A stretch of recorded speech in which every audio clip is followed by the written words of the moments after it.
I want to say welcome to everyone who's here.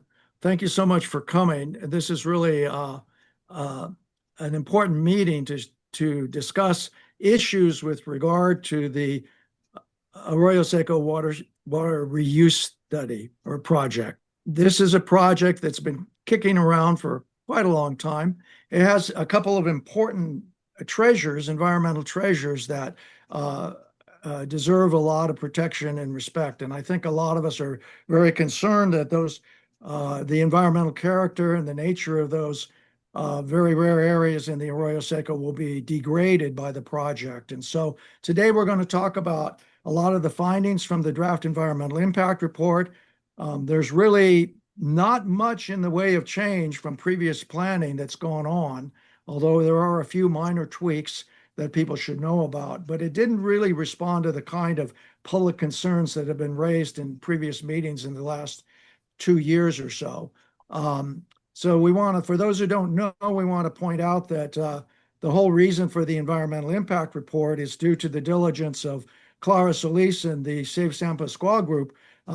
Clara filed a lawsuit challenging the mitigated negative declaration and basically forced the city of Pasadena and South Pasadena to do a full environmental impact report. And that was resolved about a year and a half ago, and we now have seen what the environmental impact, what their draft environmental impact report shows as their plan. And as I said, it doesn't really show a whole lot of changes from the mitigated negative declaration plan that existed. So we're also going to talk about potential impacts to San Pascual Park and San Rafael Confluence and answer questions about the public comment process. So we have a series. The format of today's meeting really is that we have a series of speakers who we'll introduce in a minute, and they're going to make brief comments. And then at the end of those brief comments from about 5 people, we're going to then open it up to the public to ask questions or raise concerns or suggestions as to what they think. And then at about 5:45, so 45 minutes into the meeting, our attorney, Amy Mintier, will be available to make a presentation to give us some good advice on how to file effective comments to the draft environmental impact report. That is, comments that actually will, have some impact on the final plan, or actions after the final plan is released by the city of Pasadena and South Pasadena. So I want to say that in general, the kind of comments that we're looking for and the kind of perspective that we really represent here is that we'd like to see the Arroyo restored with nature-based solutions. We're not against improvements in the Arroyo. We're strong for cleaning up the Arroyo and really restoring the natural character of the Arroyo. And we feel that the plan as presented does not do that. In fact, it degrades the natural character of the Arroyo. So we'd like to see them improving water quality with green infrastructure and best management practices rather than a lot of plumbing and pipes and that sort of thing. We want to protect habitat, biodiversity, and fish passage. Yes, there are fish in the Arroyo Seco, and they need to be respected. And of course, this meeting today reflects our support for community engagement and watershed restoration in the Arroyo Seco. So we say basically our message that we'd like to convey is let's clean the water up, but put it back in the stream. So this is the agenda. So I'm Tim Brick with the Stewards of the Arroyo Seco, and I'm the moderator for today's meeting. And I'm going to try to keep everybody focused so that we can get out of here by roughly 6 o'clock or so, because of all of the family significance of this day. And we want to salute all of the fathers and those who had fathers as well today. And so we'll show respect for that by keeping the meeting real tight here, and would appreciate your cooperation in that. We're going to begin with a presentation by Clara Solis from the Save San Pascual group with an overview of San Pascual issues. And then we hope we caught Margot Griswold. We're not sure Margot's going to be here, but she's doing a biological report for the comments to the draft environmental impact report. Yael Perez is going to follow that up with some thoughts about the trees and wildlife and the impacts on trees and wildlife in the project that's been presented.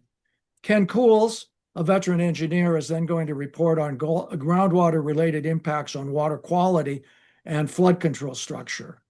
Barbara Eisenstein, who is the head of the South Pasadena Nature Park, is going to give some brief comments on South Pasadena's perspective on this issue, South Pasadena being the very significant partner of the city of Pasadena in moving ahead with the project. And then at 5:45 or so, Amy Mintier will be here in order to talk about how to be most effective with our comments and suggestions. And then we're going to open it up for the real heart of the meeting, which is the public questions and suggestions. So if you have any questions, if you have any ideas, that's very important. I think one thing to say to people is that anything you contribute is important. Some people will contribute comments that are very technical and that are very sophisticated and are likely to have an impact on design issues and legal issues with regard to the future of the project. Don't worry about that. We need other kinds of comments as well from people who just love this area and who love the nature there and have very strong feelings about how we need to restore the nature of the Arroyo Seco at this time. So wherever you lie on that spectrum, we would like to see you make comments to the process, and we think it'll be a healthy addition to making a better project ultimately, or to moving forward towards a better solution in the future. So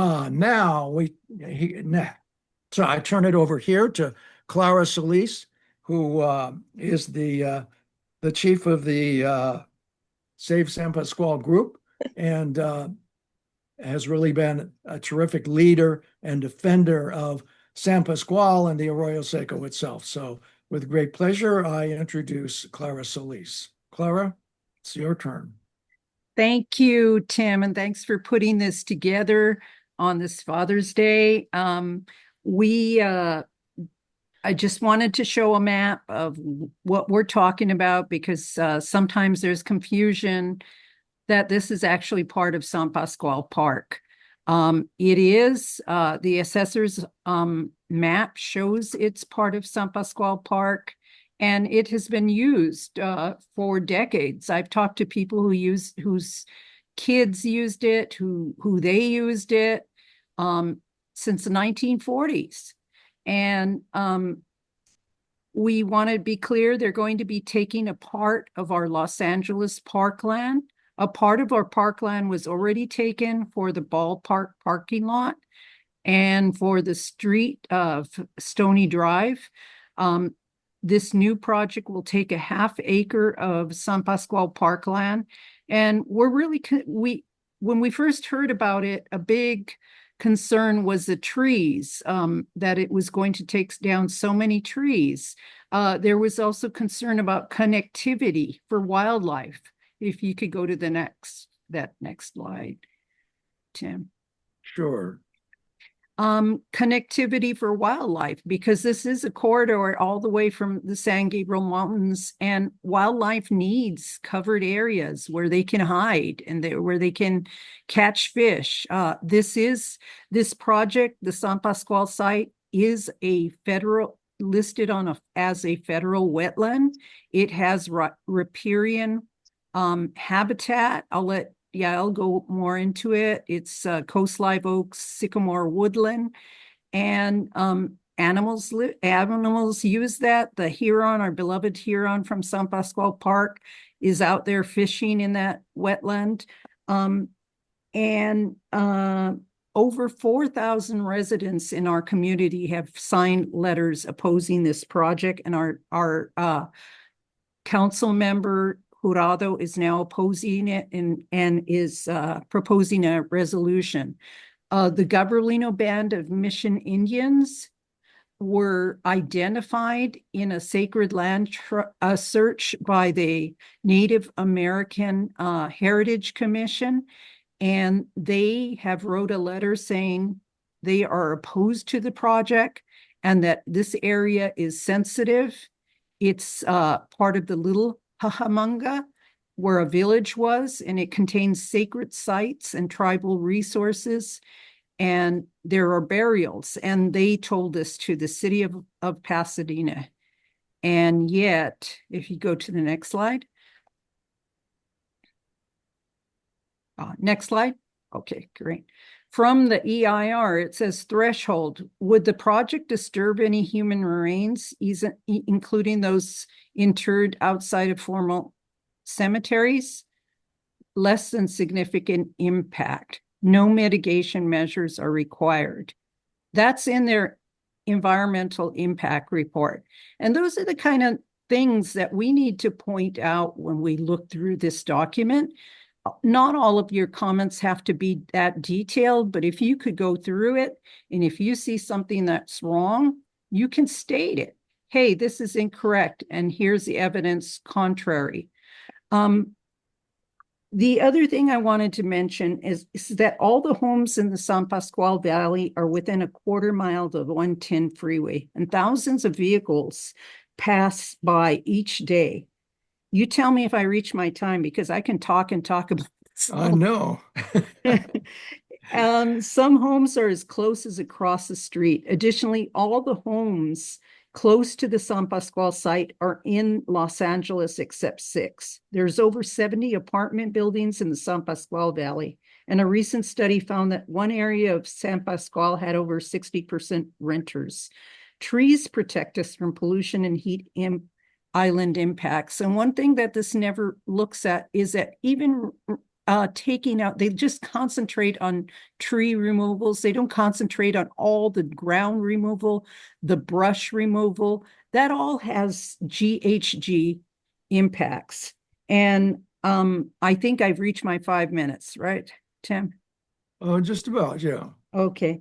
And another thing we're concerned about is when this project was being developed, all the materials were in English. There was no outreach, not a single meeting in Los Angeles, even though the impacts are mostly to Los Angeles residents. And we never had a time to give input into what this project would become. And that is a big concern for us. Your comments to the EIR can also be about what you personally observe and how you enjoy this park. And you can submit pictures, and pictures are often very helpful. So those are just my comments for now, Tim. Very good. So we had a problem making a connection with Margot Griswold, who's doing a biological report from the draft environmental impact report. But we are going to cover biological issues very carefully. Margot's a real expert PhD with a lot of background in this area. So we're really pleased that she's participating in our overall response to the draft environmental impact report. So next coming up is Yael.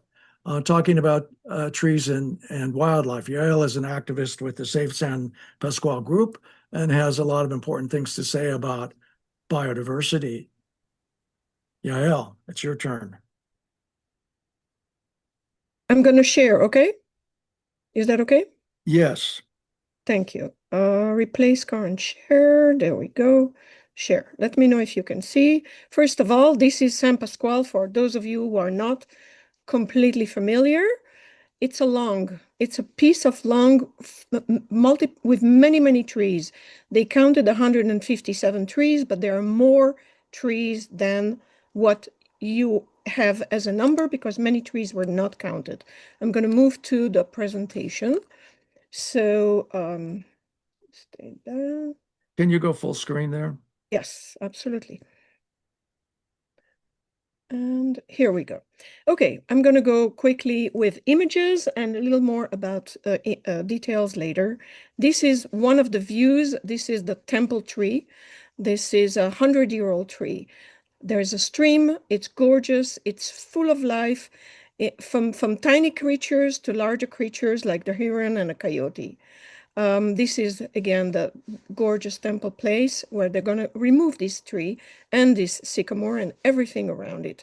These are the protected trees that live in this area. I numbered them according to the list and the actual numbers that are going to be removed. And these are trees that are not two type of trees that are native and very important for the habitat that have not been counted, at least 20 laurel sumacs, 20 estimated holly-leaf cherry or catalina, 1 arroyo willow that will be removed, 11 black willows. There are 83 palm trees in this area. They are being dismissed constantly by Pasadena and by the proponent of this project as if they are not trees and they are invasive species. As much as we agree that palm trees are invasive species, in this instance, they are homes to bats and birds. Removing them is destructive, but since they're going to be removing almost all the other trees, it's not just the palms that are a problem. So as Tim and Clara talked about, it's a very important wildlife corridor. It has been completely dismissed in the wildlife movement. Wildlife corridor may not exist. Therefore, the survey area is not expected to support a critical regional movement pathway for any local native species. We dispute it very, very strongly because look at all the observations that are currently being observed by unnaturalist aficionados and people from the public.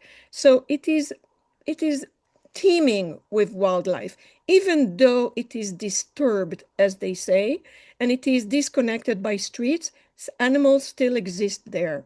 It will take 50 to 20 years to replace those trees that they are removing with young saplings. Some of these trees are very, very old. Just a few quotes from the EIR that you can respond to.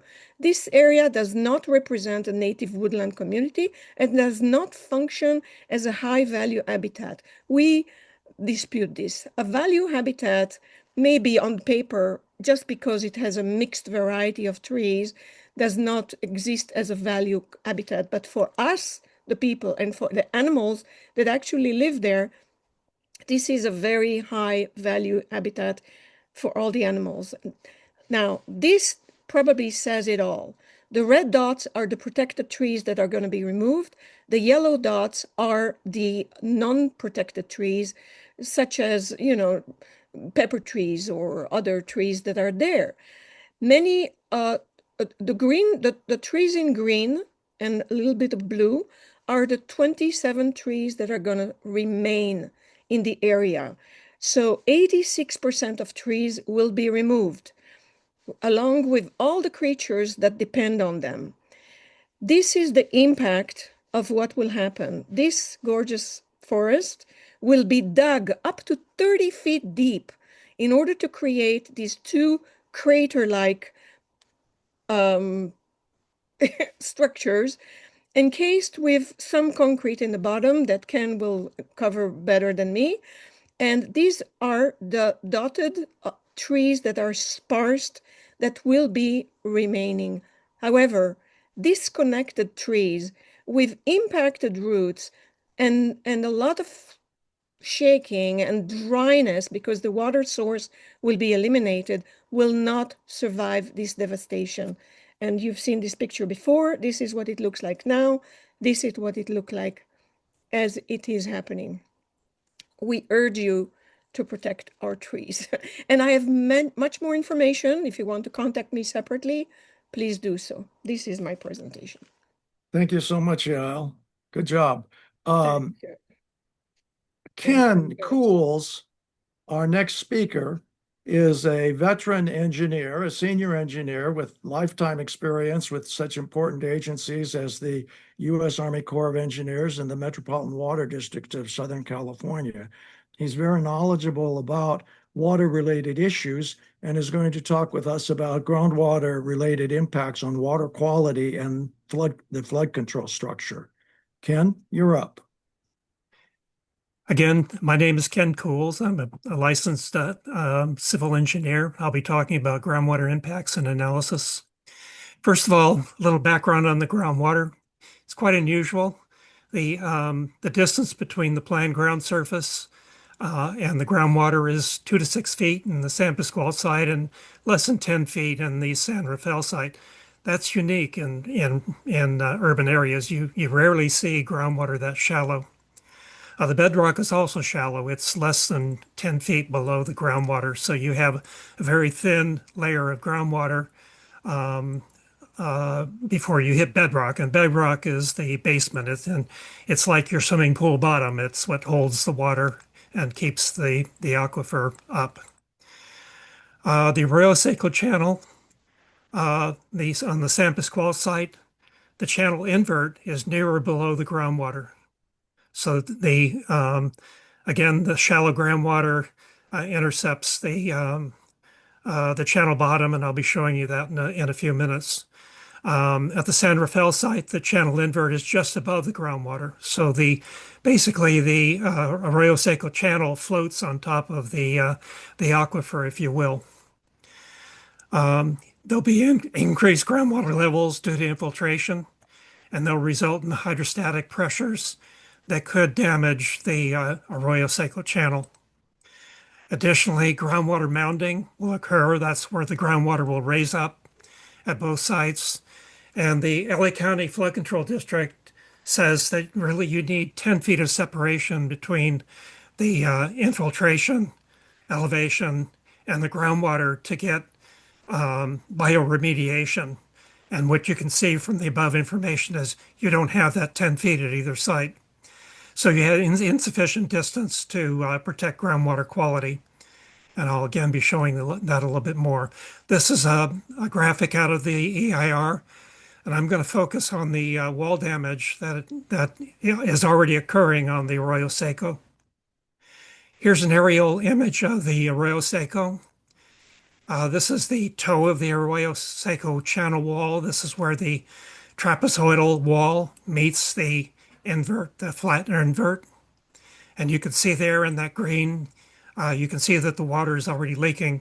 And it has since, for decades, it's been leaking for probably since the channel was built.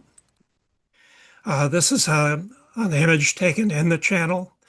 This is the red line is that toe where the trapezoidal wall meets the invert. And what you can see there is there's a very large crack, and the concrete is buckled about 2 feet up from the toe of the channel. The channel is already damaged as a result of water flowing through the channel at this point. Again, this is the image that I showed you before. I'm going to be showing you what's called a cross section. I've sliced the ground in half, or so you can look at it from the side, if you will, at this point in the top basin. And this is what you see. You see this dark black line is the Arroyo Seco trapezoidal channel. And to the left, you see the top basin of the proposed project with Sunny Slope Drive on the left-hand side. The bedrock, again, is very shallow relative to the Arroyo Seco channel and the top basin. The existing groundwater at this point, you can see that it intersects the toe of the Arroyo Seco channel. And as a result, that's where your leakage is. You're seeing the existing groundwater leaking through the toe of the Arroyo Seco channel. The top basin will be filled up to the blue line that I show there. And over time, as water is introduced and the amount of water coming in exceeds the ability of the water to migrate away, you're going to see the groundwater level perhaps rise all the way up to this level in the top basin. So what you're going to see is the groundwater pushing against the Arroyo Seco channel. And the way to characterize this is this hydrostatic pressure. This is like a boat floating in a river. You have upward pressure from the water holding the boat up. Well, it's the same kind of pressure. It may not be enough to push the Arroyo Seco and cause it to float, but it is certainly enough to cause damage. You also have a situation where now the water that you put in the basin will now go directly to the groundwater. And so you won't have any bioremediation. That dirty water that's coming from the arroyo will go straight to the groundwater, which is not a good idea as far as the regional board is concerned. This is a similar image for the San Rafael project. The gray area there at the bottom is the bedrock. Here you have the groundwater just below the bottom of the channel. This is the infiltration pond and the elevation that's going to be infiltrated there. And over time, again, that will infiltrate and saturate the soils. And what that will do here is it'll create the pressure behind the wall and actually push the wall and try to topple it over. And that's the potential damage that could occur as a result of the infiltration. And you'll also have, again, the infiltrated water going directly into the groundwater. The DAIR doesn't analyze either of these issues, either the structural issues or the water quality. It also fails to analyze cumulative groundwater impacts related to the groundwater issues. And they have South Pasadena has a 4-facility plan. The facility 1, which is already being funded, which is this project, and the pond development, that's facility 1. Ultimately, there are 3 additional facilities, all of which will link together and operate using the pond capacity. And here you see the San Pascual wetland. And with that, I'm not going to take any questions and let that wait. All right. Well, we'll let people have the opportunity to speak with you in a few minutes, Ken. So you've raised some very interesting points there. And thank you so much for your presentation. And now we move on to Barbara Eisenstein. Now, you know, if there's one person who's really made a big difference in terms of improving the habitat quality in the Arroyo Seco and providing an example of what a restoration program can achieve, it is Barbara Eisenstein, who has for 20 years has led the South Pasadena Natural Garden. And it's such a wonderful gem. And Barbara has also shown a lot of interest in restoring other areas of the Arroyo as well. So now this is your turn, Barbara, to say a few words with regard to your view of the Arroyo Seco water reuse project. Thank you, Tim. Thank you, Ken, for your wonderful presentation, and everyone else. You kind of let me segue into what I would like to talk about today. And that is, you know, people have asked me, why is South Pasadena interested in this project? What does it get? South Pasadena is not a lead on the project, Pasadena is. And so when you ask or talk to any of the staff or governmental people in South Pasadena about the project, they just kind of punt and say, well, we're not lead in the project. So why is it so interested? South Pasadena has been pursuing this and other projects, which Ken alluded to, along the Arroyo Seco Channel for more than a decade. You know, I have in my possession a 2015 document in which these kinds of projects are described. They call it Arroyo Park, SP01 Arroyo Park in the city of South Pasadena. So if I were to give you a short answer to that question, it would be South Pasadena wants to use water from the Arroyo Seco for park irrigation.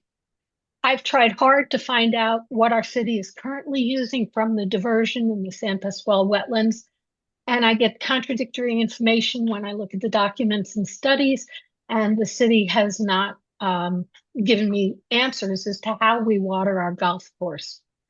But basically, the city wants clean water for irrigation for the golf course, and it wants infrastructure improvements that would be funded through the Safe Clean Water program. And as Ken mentioned, and I think this is really important, this is not the only project South Pasadena has been pursuing. It has 4 sites. And each of the projects is based on the premise that urban runoff, which would otherwise flow into the channel, is nuisance flow. That's what they call it. And it's best diverted away from the channel. However, this water is part of the Arroyo Seco watershed. And before channelization, it would have flowed naturally into the arroyo. Now it seems the goal is to stop this water and to use it for our golf course and playing fields. And this is in direct opposition to efforts to eventually restore ecosystem functions to the arroyo. These projects include diverting water from storm drains, sending it through pipes and filters, and finally directing it to lined pools that our city calls wetlands. In the case of the water reuse project, there'll be little infiltration, as Ken mentioned. I'm not sure how it goes with some of the other projects, but the point is not to restore the arroyo or even improve water supply or water quality. It is to construct artificial pools that make the golf course look pretty and to use other water to irrigate the playing fields.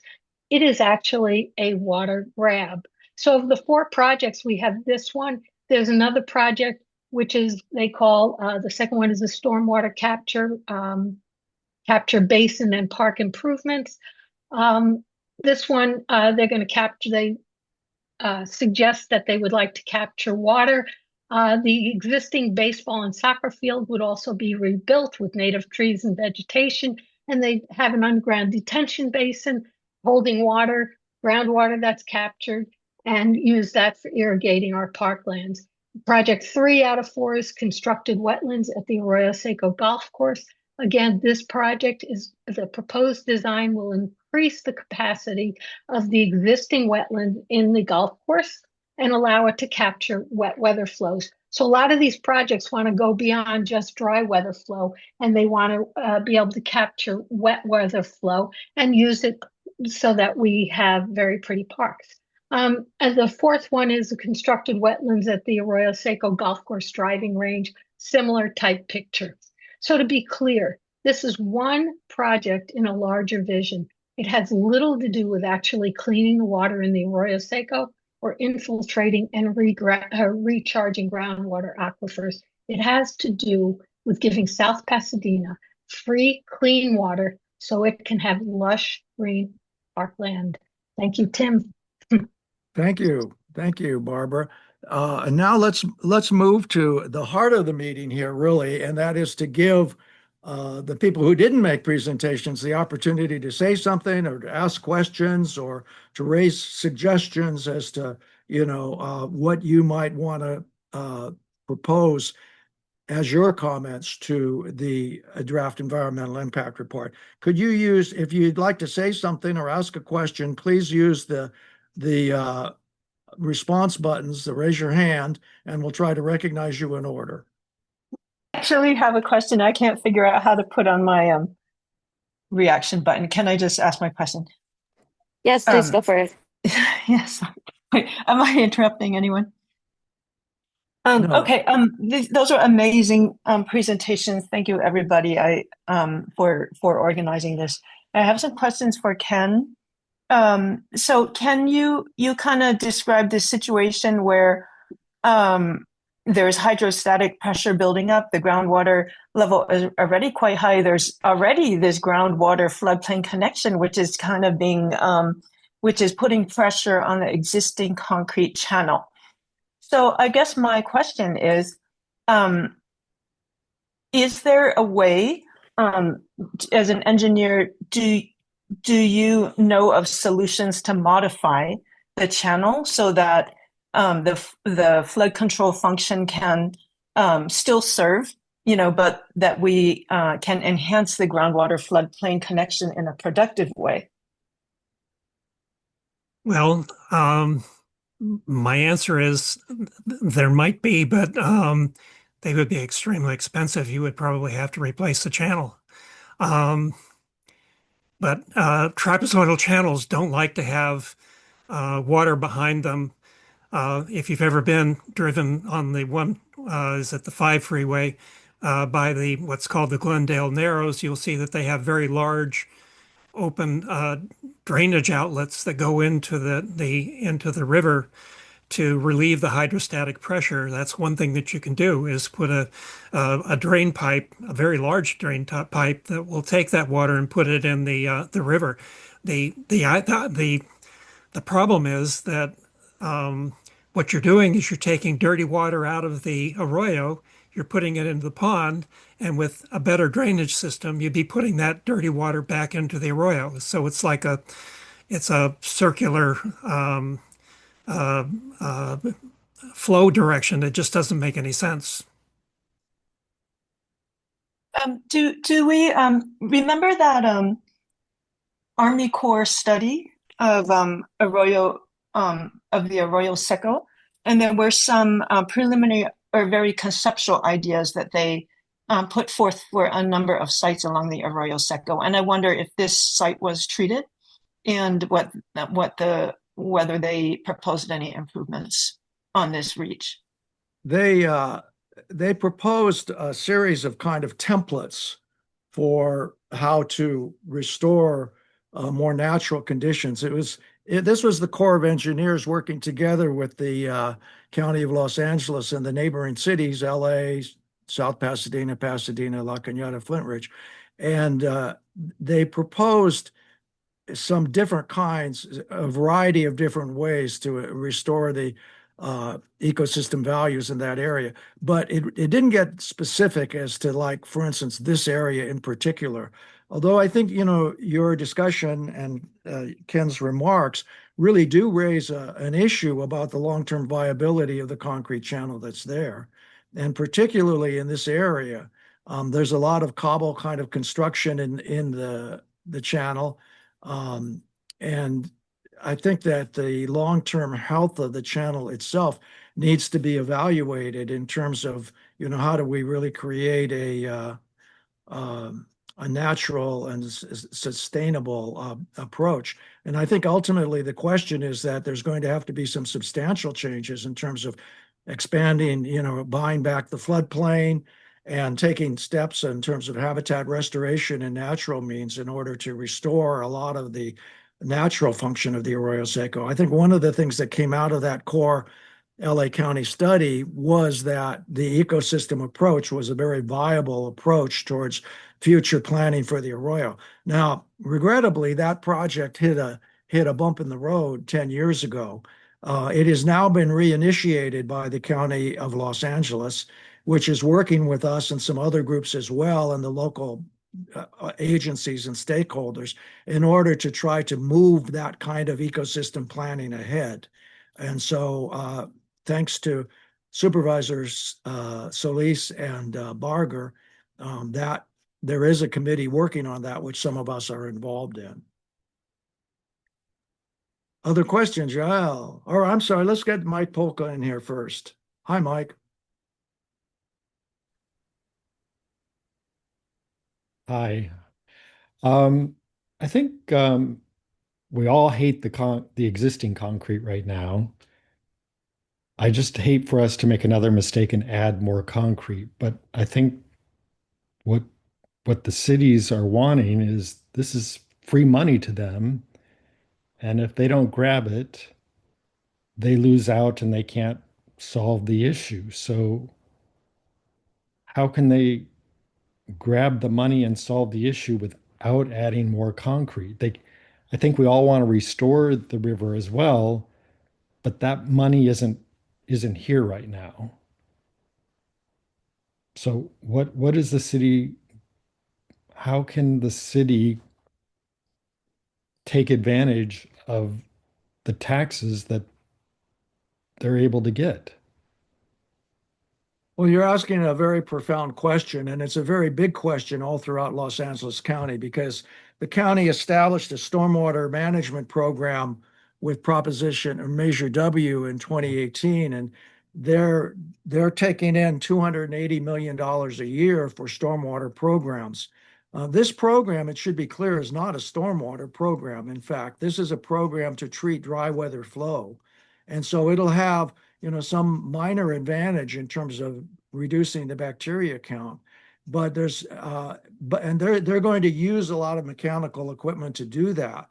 We believe that a more natural approach using nature-based systems could actually accomplish the same thing at less cost and far less in terms of maintenance expenses for the future. Pasadena has had this as a goal, naturalizing the Arroyo now for many decades, as a matter of fact. But recent staff seems to have given up on that issue. So, one of the things, just to be simple about it, is source protection and how do you improve water quality. And they very clearly have taken the approach that you use mechanical systems, concrete pipes and such, in order to improve the water quality. We're favoring a much more natural approach in which we try to enhance best management practices and do stream restoration, restore wetlands, and bring back the natural character of the arroyo and let nature do its work. So it's definitely a different kind of approach.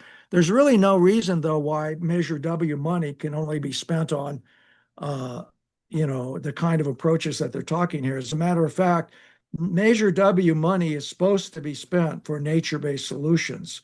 And they claim, as a matter of fact, they claim that these wetlands and ponds and stuff that they're creating are nature-based solutions. I don't think so at all. They're using a very narrow approach that, based on an EPA definition that's convenient to them, but that's not really nature. And another thing, they're supposed to be promoting biodiversity. Where is there any benefit to biodiversity in any of this project? There's none. So I think that, we're really challenging the program at its core in that it is not really fulfilling the responsibilities of Measure W, of the Safe Clean Water Act programs, and of the Safe Clean Water, the act itself.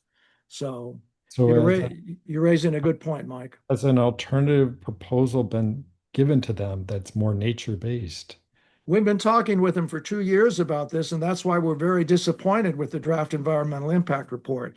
Environmental impact reports are supposed to present alternatives, and very clearly they should have presented a more nature-based alternative here. They did not do so.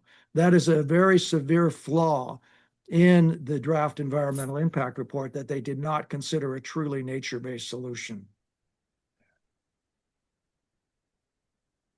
Yael. I see that Amy is here.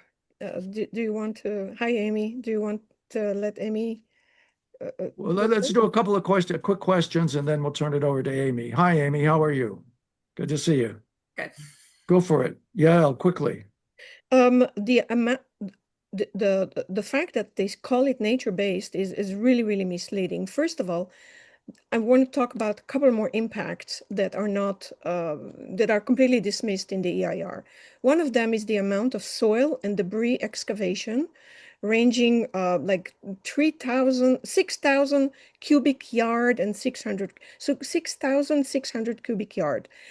They are estimating that the green material waste is 3,000 cubic yard. I think it is grossly underestimated because I measured the area, I measured the volume, I divided it by 3, and I still got 10,000 cubic yard. And I went online and I tried to measure what is it in CO2 emission. It is like it's tons and tons and tons of CO2 emissions. So very dangerous for the area, for the health, and for everyone. Just wanted to say that. Thank you. Constance Villalbazo. Hi. I just had a couple clarifying questions. When you say that in recent decades you've given up doing nature-based solutions, you mean the county? And also for the EIR, who ultimately, puts that together? I don't think the county has necessarily given up on it. I don't think that the Safe Clean Water program has given up on nature-based solutions. They recently had a major task force, which is now finalizing its report on how to ensure that the projects they fund are nature-based. And there's a lot of discussion about what does nature-based really mean and all of that kind of stuff. So it's kind of a new area. So I wouldn't say that the county has really moved away from that kind of an approach, but I regret the fact that even though Pasadena's master plan very clearly says that Pasadena is supposed to be trying to work with the county in order to naturalize the Arroyo Seco, Pasadena Public Works staff has ignored that at all, doesn't refer to it at all, and doesn't recognize that it really is part of the master plan for the Arroyo.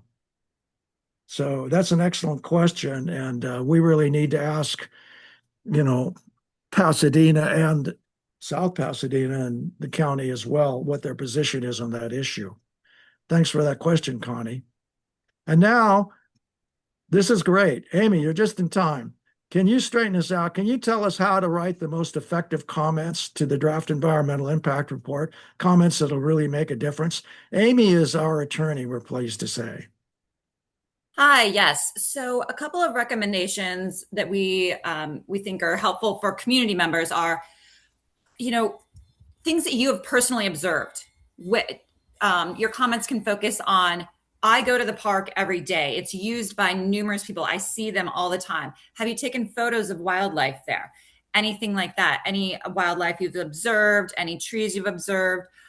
Anything like that? I mean, there's some things where, some of the hydrological stuff, you're going to need an expert to really go against what they say. But anything that you are personally observing when you're there is a helpful comment for you to put into the record to really paint the facts as they actually are and not as the EIR lays them out to be. And I think, Tim, what you were saying before, that they're really this nature-based versus what they're proposing, they're really getting into semantics on that. And I think there were comments submitted on the scoping of green versus gray, which seems to be a more appropriate distinction. And so one of the comments on this nature-based is that they're improperly describing the project. And anything where you can say, you don't have facts to support this, or I've seen the site, that's not what's happening here, are helpful. You can also ask questions. That's just putting a question in, what is the basis for this calculation? Or what are you going to do with the maintenance after 30 years? Or, things like that, because this project, I mean, they've said already that they need someone to come out for a full day once a month to maintain this. And, they're expecting that's going to work when they haven't maintained the existing site very well is kind of comical. And they're not planning for it very well. So things like that, I think that the use of it and the and your personal observations are the most helpful that the public can put into the record. Any other more specific questions on that?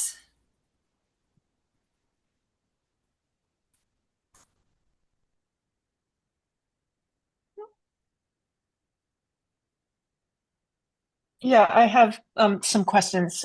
Sorry, I can't figure out how to put my hand up, so I'll just go like this. So what can we accomplish at best at this stage with public comment? What are the potential outcomes that our comments can kind of steer us towards? A couple of things. So when you put comments in within the comment period, they're required to respond to them. That's why in some instances, asking a question is a good idea, because they have to respond to that question. That's a requirement under CEQA. You're also building the record. So, if there's any chance for litigation in the future, you've got the facts documented correctly in the record for that purpose. I would always prefer that, can we change someone's mind? Maybe we can't change Pasadena's mind, but if other agencies and council members for the city of LA can be convinced of the nature-based is the way to go, and that this EIR is wholly deficient, that can be helpful. It could, if Pasadena recognizes through the comments that it's deficient, they could do a recirculation and revise it again. I'm not holding out a lot of hope right now, but I think some of you guys have spoken to Pasadena representatives, so you might. This EIR is basically, they just took the MND and pasted it into EIR format, so that doesn't give me a lot of hope that they're trying to do as much as possible for this. But, a lot of comments being received is also important as well, because that just shows, that there's people that are, the elected decision makers need to see that. So is it true, what I heard is that LA City Council has to approve this for it to go through? For the whole of this project, there needs to be City of LA approval for the portion of land that they want to use. And there's some consideration of whether this land is, the city of Pasadena is trying to claim that this site is not parkland. We have some pretty good evidence that it is. The Northeast LA community plan shows it as parkland. I think the parcel maps show that all the lots are tied together. So this in the EIR, they've claimed that this sliver of land that they want to use isn't actually parkland, and that's where and I don't know how much you talked about this earlier, but the charter section that doesn't allow for these types of uses of parkland comes into play. So that's important as well, that the city's going to need to approve anything that's, parkland related and shouldn't even be allowed to do anything with it because of that. Do the city council need to also leave like a public comment? Is that feasible? How do they get involved aside from motions? I mean, if the motion from the council member goes through, that is one way. Having the council member bring forward the motion objecting to this project is good. And then it would be eventually them signing off on the plan to just give this chunk of land to Pasadena would need to go before the city council. Let's get Clara in here on that motion, the motion to the city council and what that means.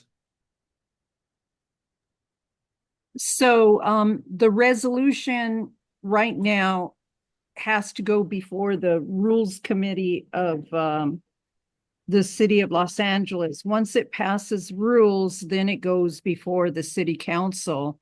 And if it passes the city council, then that is the position of the city of Los Angeles, that they oppose the project and that they oppose giving the land being used by Pasadena for this project.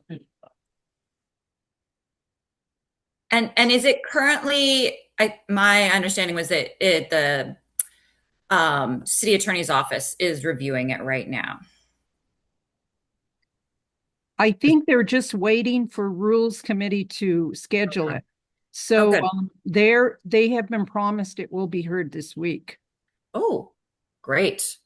Excellent. It was supposed to happen tomorrow, but they are postponing it a little bit. They just didn't get it scheduled, apparently, I guess because of all the things that are happening in LA.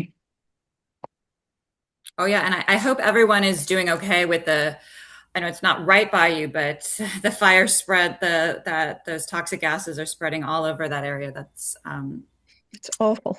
Yeah.